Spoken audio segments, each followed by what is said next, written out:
Good morning बच्चों। आज आप लोगों को पाठ 18 पढ़ाया जा रहा है। पाठ 18 का नाम है ये तारे। तारों का नाम आपने बहुत अच्छे से सुना होगा, आपने देखा है तारे कहाँ रहते हैं। तारे आपको आकाश में दिखाई देते हैं। उन्हीं तारों के ऊपर आज ये पूरा पाठ चलने वाला है, ठीक है। लेकिन ये पाठ ऐसे कुछ नहीं कि ये कोई कहानी है या कविता है। ये पाठ बेटा एक संवाद है। संवाद का मतलब क्या होता है? कन्वर्सेशन, बातचीत करना। जैसे मैं आपसे बातचीत कर रही हूँ, आप किसी और से बातचीत कर रहे हो। अपनी बात को कहना, दूसरों की बात को सुनना, अपनी बात का जवाब सामने वाले की बात का आंसर करना और सामने वाली बात को सामने वाले से कुछ पूछना, ये सब एक तरीके का संवाद होता है, ठीक है। अब इस संवाद में टॉपिक क्या रखा गया है? टॉपिक है अंतरिक्ष संबंधी जानकारी दी जा रही है। हम रात के समय आकाश में बहुत सारे तारे देखते हैं। ये तारे क्या हैं?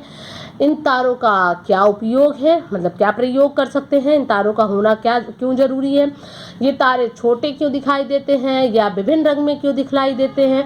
इसी तरह के कई प्रश्न आपस में लोग एक दूसरे से पूछ रहे हैं और अपनी बातों को अपने विचारों का आदान प्रदान कर रहे हैं। लेकिन ये कहाँ पे हो रहा है? ये स्कूल में हो रहा है। एक टीचर अपने बच्चों से पूछती है और बच्चे भी उसका आंसर करते हैं। उसी तरह से बच्चे भी टीचर से कुछ पूछते हैं और टीचर उनका आंसर्स कर रही हैं, मतलब उसका उत्तर दे रही हैं।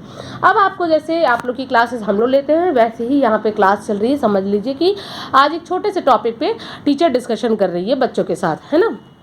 अब इसमें होता क्या है देखते हैं। अध्यापिका है, वो कहती है, बच्चों मैं तुमसे एक पहेली पूछती हूँ। ने क्या बोला? मैं तुमसे एक पहेली पूछती हूँ। पहेली आप लोग जानते हैं, पजल जिसको कहते हैं, है ना। तो पहेली पूछती हूँ, सोच कर उत्तर दीजिएगा। अब पहेली क्या थी? एक थाल मोतियों से भरा, सबके सिर पर औंधा धरा, चारों ओर वह थाल फिरे, मोती उससे एक न गिरे।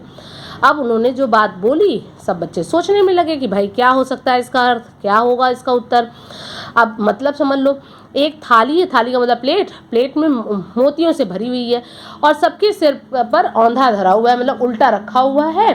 तो धरा का मतलब रखना और औंधा मतलब उल्टा हो गया, उल्टा रखा हुआ है। चारों ओर वह थाल फिर, मतलब थाली जो है वो चारों ओर घूम रही है, मोती लब्बी उसकी एक भी नहीं गिर रही है। यहाँ जब ये क्वेश्चन ऐसा था, तभी तक तुरंत हेमंत की आवाज़ आती है। हेमंत इस क्लास का बच्चा, उसने बोला मैम आकाश, है ना। तो अध्यापिका बोलती शाबाश, क्योंकि सही आंसर दिया था। तो क्योंकि जैसे आकाश थाली हो गई आकाश और मोती मतलब तारा हो गया। लेकिन अब उससे पहले देखो, अध्यापिका ने शाबाशी के साथ साथ तुरंत पूछा, विजय तुम बताओ यहाँ मोती किसे कहा गया है? विजय ने कहा, मैम मेरे विचारों से ना तारों को मोती बताया गया है। अध्यापिका ने बोला बिल्कुल सही, ठीक। नीलम बोलती है, मैडम ये तारे क्या है? अब नीलम का तुरंत क्वेश्चन आया कि मैडम ये तारे क्या हैं?